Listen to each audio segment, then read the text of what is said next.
as a newsmaker, I would find it quite easy to go and say, oh, there was a big scheme. Right. And see how much poverty is still in India. Yeah. There was this big scheme, a lot of money has been spent, but results are not so much. And I leave more open to more space to those who say, let's not waste money for social projects, let's put in development, take care. So my question is, how can I give, let's say, the good news? But you see, it's true, if you look at the media coverage of this Employment Guarantee Act, there are a lot of stories about corruption, there are a lot of editorials by, especially in the business-sponsored media, saying it's all rubbish and it's a waste of time, waste of money, etc. So that's the sort of basic tendency.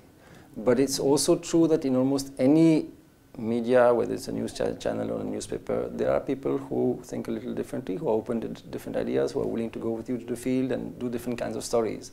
And it's for us to go after them and to try to make sure that there's a different kind of coverage. And that can be done. I mean, that's what I'm saying, that there is a space that we can use and that we have to learn to use much more. And there's no alternative so far as I know.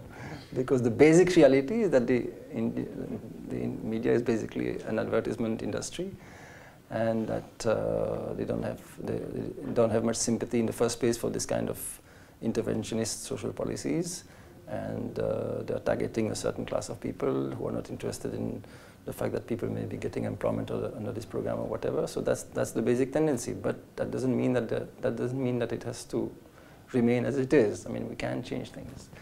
And not so much academics. I mean, when you say academics have this influence on policy, I am not unhappy that academics don't have much influence on policy. I think it's probably the right.